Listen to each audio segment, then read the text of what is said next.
Kumusta na mga langga? Merry Christmas pala mga langga sa inyong lahat. Gumawa pala ako ng Graham bar ng Pasko para gawin naming dessert para sa Pasko, Christmas. Bumili ako ng mangga, napakamahal na ng mangga sa palengke. 200 yung isang kilo. So kailangan nating tipirin lang ito. Bumili ako ng isang piraso lang. So, hiniwa-hiwa ko siya ng maliliit para to na hindi mahirap sa spread mamaya. Then, i-set aside muna natin. Then, ngayon gagawa tayo ng kalaman niya sa loob. Bali, naglagay ako dito ng dalawang ng Nestle cream. Tsaka ano to, chilled overnight ko to para to na mamaya yung maging resulta. Yung alam nyo ba yun, yung parang ice cream siya. Saka nilagyan ko siya ng isang condensed milk. Bali nilagay ko muna dito yung isang Nestle cream. Tapos sinalo-halo ko muna yung isang Nestle cream at saka yung condensed kasi pag dalawang Nestle cream medyo sticky siya, mahirap siyang ihalo. Wala kasi itong ginamit kong panghalo. And then dinagdag ko ulit yung isa pang natirang all-purpose cream. Tsaka hinalo-halo ko ulit. Hinalo ko lang siya ng hinalo hanggang sa makuha ko yung consistency ng kailangan na ipalaman doon sa may Graham. So bali sa tagal-tagal kong haluin ito mga langga, gawa ng manual nga lang. Dapat kasi yung may electric mixer siya. Kaso wala ako noon. So mano-mano na lang yung ginawa ko dito.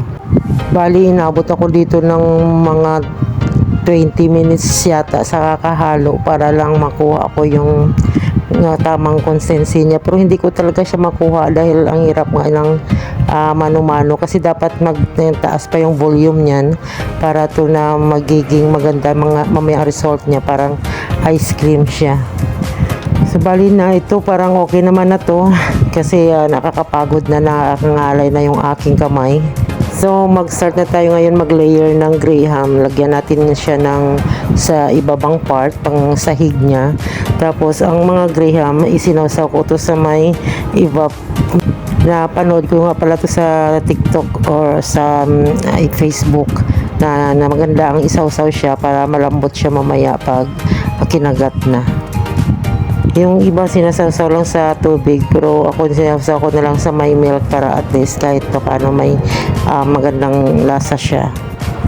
Yung nabili kong paglagyan medyo hindi masyadong magkasya yung tamang sukat ng Graham. So bali meron akong may mga naputol-putol. Tabi ko na lang muna para mamaya baka mayroon tayong paggamitan yan.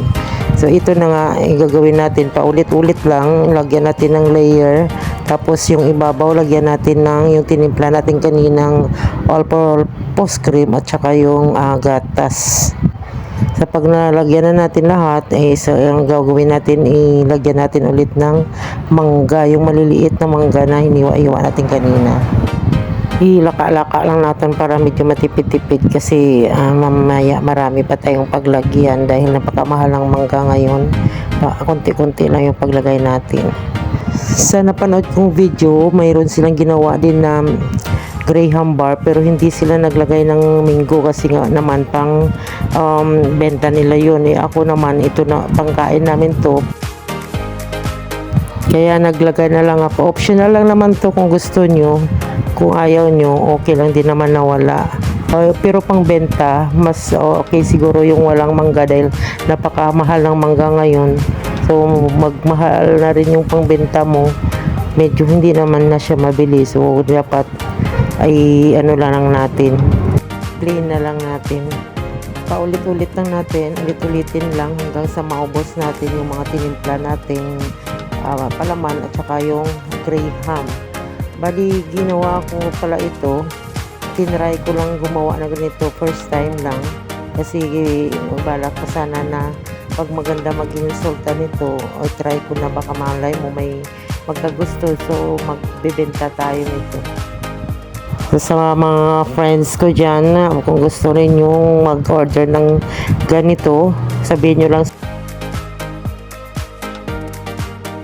Bali, try ko lang naman ito. Tingnan na lang natin kung papasa tayo sa ating pangbenta.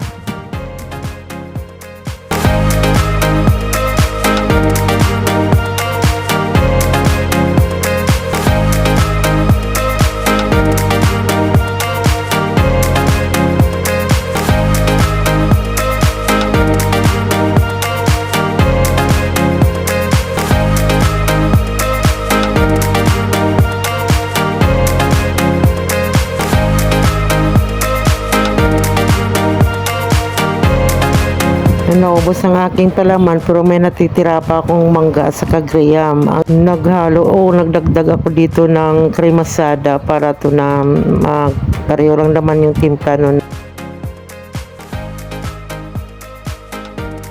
Dinagdagan ko siya kasi nabitin niya ako yung.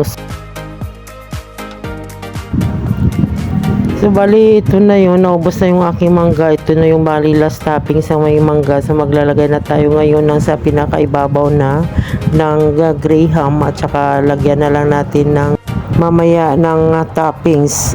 Ang ginamit kong toppings dito ay yung Graham din na powder, tawag nito yung crushed Graham.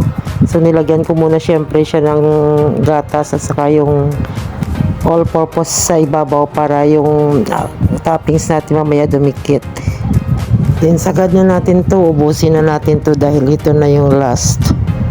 So ayan, binudburan ko na siya sa ibabaw ng crushed Graham para i-toppings natin.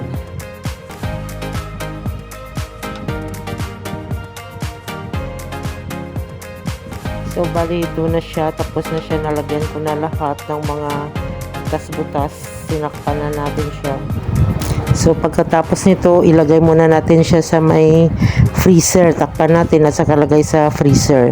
So dapat kung gusto natin ma-achieve yung Graham bar, dapat ilagay natin siya sa may freezer para tumigas. Pero kung gusto natin yung mango float lang, wag na natin ilagay sa freezer, doon na lang sa may loob, sa may ilalim ng freezer. Ako dahil ang target ko ay ang bar or Graham bar, so kailangan ilagay ko siya sa may freezer. So kasi 24 pa lang naman ngayon, balik kakainin namin to bukas na sa Christmas sa 25. So abangan natin bukas.